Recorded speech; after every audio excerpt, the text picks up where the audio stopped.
Devasthanam board के विरोध में प्रदर्शन कर रहे गंगोत्री यमुनोत्री के तीर्थ पुरोहितों ने आर पार की लड़ाई का मूड बना लिया है। पुरोहितों के अनशन को 18 दिन हो चुके हैं। पुरोहितों का कहना है कि अगर सरकार ने देवस्थानम बोर्ड पर पुनर्विचार नहीं किया तो पुरोहित जल समाधि और आत्मदाह भी कर सकते हैं, जिसकी जिम्मेदार सरकार होगी। गंगोत्री और यमुनोत्री धाम के तीर्थ पुरोहितों ने मां गंगा और यमुना के शीतकालीन प्रवास मुगबा और खड़साली में भी अनिश्चितकालीन क्रमिक अनशन शुरू कर दिया है। उनका कहना है कि अगर उनकी मांग जल्द पूरी नहीं हुई तो आगे उग्र आंदोलन होगा। ये गूंगी और बहरी सरकार आज हमें 1 माह हो गया है आंदोलन करके, आज तक हमारी सुनाई नहीं हुई। हम उत्तराखंड सरकार से, माननीय मुख्यमंत्री से निवेदन करते हैं कि जो आपने हमको कहा था कि हम इस 51 मंदिर को जो मुक्त कर देंगे, आज तक आपकी घोषणा पूरी नहीं हुई। आपसे निवेदन करते हैं कि आप तत्काल इस चारों धामों को देवस्थान बोर्ड से मुक्त किया जाए। एक तरफ आप हमसे वार्ता करते हैं, दूसरी तरफ जो आप बोर्ड के मेंबरों का करते हम जितने भी मेंबर बने हुए बोर्ड के, हम इन मेंबरों का विरोध करते हैं। अगर इन मेंबरों का अगर आप तत्काल निरस्त किया जाए, जब तक हमारी मांग नहीं थी, आज हमको मजबूर होना पड़ा कि आज हम इस तीर्थ स्थान में बैठ के जो है हमको आज जो 1 महीना पूरा हो गया, अब तक जो सरकार की तरफ से कोई भी सकारात्मक कदम नहीं है। हम इस देवस्थान बोर्ड का घोर विरोध करते हैं। आप हमें मजबूर मत करिए। हमारी सरकार से निवेदन है कि हमें आप आंदोलन करने के लिए मजबूर मत करिए। गन्ना राज्य मंत्री यतीश्वरानंद ने अधिकारियों के साथ बैठक की। इस दौरान मंत्री जी के तल्ख तेवर देखकर अधिकारी भी हैरान रह गए। गन्ना राज्य मंत्री ने इस दौरान गन्ने की पैदावार बढ़ाने और नई किस्म के गन्ना बीजों से किसानों को ज्यादा से ज्यादा प्रशिक्षण देने पर जोर दिया और लापरवाही बरतने पर कड़ी कार्रवाई की चेतावनी दी। उन्होंने कहा कि नई किस्म के गन्ने के उत्पादन को बढ़ावा देने से ज्यादा लाभ मिलेगा और चीनी का उत्पादन भी ज्यादा होगा। गन्ने का क्षेत्रफल घटने पर मंत्री जी ने चिंता जताई और अधिकारियों को किसानों को प्रोत्साहित करने के निर्देश दिए। बीते दिनों भारत चीन बॉर्डर से लगे सीपू मारछा गांव में लगातार ग्लेशियर खिसकने से तालाब बन गया था, जिसकी सूचना ग्रामीणों ने एसडीएम को दी। सूचना मिलने के बाद एसडीएम ने एनएचपीसी अधिकारियों को निरीक्षण के लिए भेजा। उपजिलाधिकारी अनिल कुमार शुक्ला ने बताया कि धौलीगंगा के उद्गम स्थल पर ग्लेशियर का बड़ा हिस्सा टूटने से झील बन गई है।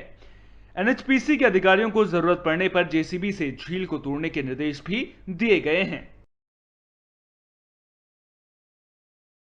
का उद्गम है, वहाँ पर जो है झील बन गई है और इस झील को तोड़ने के लिए हमने जो है एनएचपीसी को आदेश भी कर रखा है कि आप जाकर उसको चेक करें और यदि आवश्यकता हो तो जेसीबी मशीन लगा कर उसको खुलवाएँ। लेकिन घबराने की बात नहीं है, क्योंकि 8-10 जगह और भी झील हमारे बने हैं। काली नदी पर भी बना है, बोरी नदी पर भी 2-3 जगह बने हैं। काली नदी में जो है कुटी के पास बना हुआ है झील। तो झील से बहुत ज़्यादा घबराने की बात नहीं है। पानी बाईपास हो रहा है, एकदम से ब्लॉक नहीं हुआ है और जो है पानी बढ़ेगा तो झील टूट भी जाएगी। लेकिन यह है कि अभी समय रहते अगर थोड़ा बहुत उपाय हो जाए तो भी अच्छा है, इसलिए हमने एक एनएचपीसी का दल भेजा। विकास कार्यों में भ्रष्टाचार और कमीशनखोरी का बोलबाला इस कद्र है कि लाखों रुपए की लागत से बना पुल महज 5 महीनों में जर्जर हो गया। हम बात कर रहे हैं मसूरी विधानसभा के कीमाड़ी रोड स्थित गलजवाड़ी इलाके में 40 लाख रुपए की लागत से बने 15 मीटर पुल की। कई कोशिशों के बाद 5 गांवों को जोड़ने वाले इस पुल को स्वीकृति मिली थी और सैकड़ों लोग इस पुल से आवागमन करते हैं, लेकिन चंद महीनों में ही पुल में जगह जगह से सरिया निकल चुके हैं, जिसके कारण कभी भी बड़ा हादसा हो सकता है। रामनगर में लालकुआं के अंबेडकर नगर स्थित राजकीय इंटर कॉलेज में 77 लाख की लागत से 2 मंजिला भवन का निर्माण शुरू हो गया है, जिसका फायदा स्कूली बच्चों को मिलेगा। क्षेत्रीय विधायक नवीन चंद्र दुमका भवन निर्माण का औचक निरीक्षण करने पहुंचे। इस मौके पर उन्होंने निर्माण कार्य की गुणवत्ता की जांच की और विभागीय अधिकारियों और ठेकेदार को निर्माण कार्य में गुणवत्ता बनाए रखने के निर्देश दिए। उन्होंने कहा कि भवन निर्माण में लापरवाही बिल्कुल भी बर्दाश्त नहीं की जाएगी। ये बिल्डिंग 77 लाख रुपए की लागत से विद्यालय के लिए बन रही है। ये उत्तराखंड सरकार के द्वारा प्रदत्त पैसा होता है और ऐसी बिल्डिंग मेरी विधानसभा में इस समय लछमपुर में, गौजाजाली में, लालकुआ में, पुराना बिंदुखेड़ा में बन रही हैं और धौलाखेड़ा की बिल्डिंग का अभी भूमि पूजन करके भी आया हूँ। कुल मिला के 5 जगह इस टाइप के भवन शिक्षा विभाग के लिए बन रहे हैं। मैं अपने लालकुआ के सभी लोगों की तरफ से उत्तराखंड सरकार को, माननीय मुख्यमंत्री को धन्यवाद देता हूँ, माननीय शिक्षा मंत्री अरविंद पांडे जी को धन्यवाद देता हूँ कि उन्होंने हमको ये सब उपलब्ध कराया। निश्चित रूप से आने वाले समय में जो खुले हॉल, वेंटिलेटर की अच्छी सुविधा, रोशनी की अच्छी सुविधा के बड़े कमरे चाहिए, वो इसमें बन रहे हैं। 2015 में हत्या और लूट की वारदात को अंजाम देने वाले इनामी बदमाश को 6 साल बाद एसओजी की टीम ने गिरफ्तार किया है। आरोपी देवेंद्र को यूपी के बरेली से गिरफ्तार किया गया है। आरोपी के खिलाफ पहले भी यूपी के 2 थानों में मुकदमे दर्ज हैं। आरोपी बदमाश पर 5000 का इनाम भी रखा गया था। ये देवेंद्र सन ऑफ लीलाधर है, जिसको आज सुबह 11 बजे बरेली से हमारी एसओजी टीम ने पकड़ा है। ये 5000 का इनामी था। 2015 से ये मफरोल चल रहा था। इसके विरुद्ध जो है एक मर्डर का मुकदमा और साथ साथ उन्होंने लूट भी करी थी। एक अलाउद्दीन मलिक नाम के व्यक्ति को 2015 में थाना सितारगंज क्षेत्र में उन्होंने उसका हत्या करी थी और तभी से ये मफरूल चल रहा था।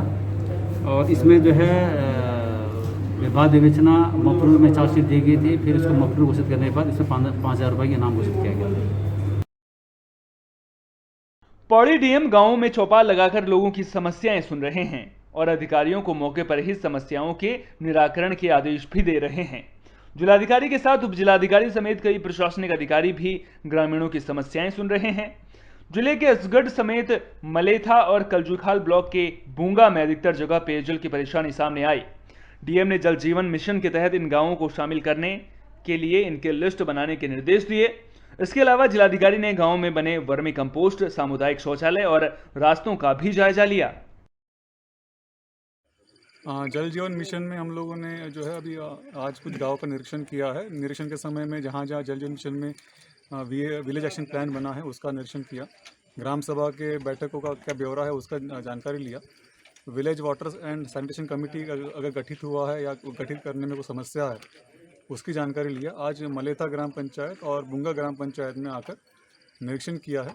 जो फेज़ 1 का कार्य है उसका अभी उन्होंने बताया कि कुछ मकानों तक functional house hold tap connection पहुंच गया है, कुछ मकानों तक पहुंचना बाकी है। उसके लिए अलग से वो डीपीआर में कार्यवाही उनको करना है अभी ठेकेदार के माध्यम से। और फेज़ 2 वाला जो कार्य है, चरण 2 वाला जो कार्य है, उसके लिए अभी ग्राम पंचायत को मैंने अवगत करा दिया है। कोटद्वार के पास रामणी पुंडलीडा रोड पर एक कार गहरी खाई में गिर गई। हादसे में कार सवार 2 लोगों की मौके पर ही मौत हो गई,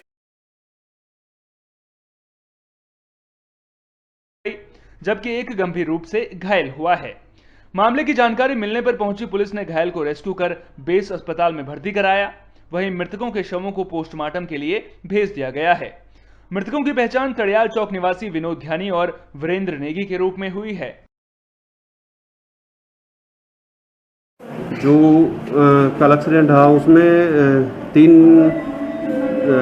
आदमी थे, उनमें से 2 एक्सपायर हो गए और एक इंजर्ड है, वो भर्ती है हमारे यहाँ। तो उसका अभी हम जांच करा रहे हैं। तो अभी देखने में तो बहुत ज़्यादा सीरियस नहीं लग रहा है, लेकिन फिर भी हम CT स्कैन करा रहे हैं। लेकिन अभी वो कंडीशन उसकी ठीक लग रही है, पहले से ज़्यादा बेटर लग रही है।